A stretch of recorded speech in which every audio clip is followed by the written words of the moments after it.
ان لوگوں کو شرم بھی نہیں آتی.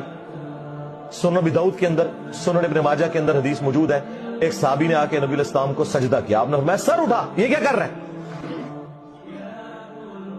تو انہوں نے عرض کیا کہ ہم نجدیوں کے شہر کوفہ گئے تھے، وہاں ہیرا نامی ایک جگہ، وہاں لوگ اپنے سردار کو سجدہ کرتے ہیں.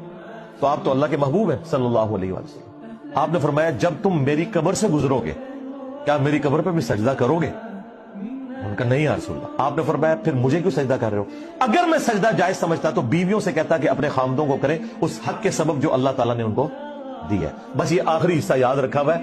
پوری حدیث عقیدہ توحید کو واضح کرنے والی تھی، شرک کو مٹانے والی تھی، انہوں نے ہڑپ کر لی. تو دیکھ لو پھر اللہ نے تمہارے اوپر کتنی بڑی بلا چھوڑ دی.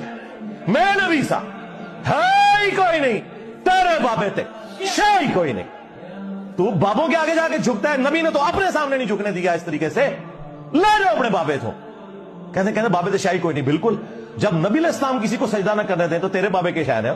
میں اسی لیے تو تڑپ کے کہتا ہوں کہ مرنے سے پہلے اے مسلمان کر لے اس پہ غور. کتابوں کا خدا اور ہے، ان بابوں کا خدا اور.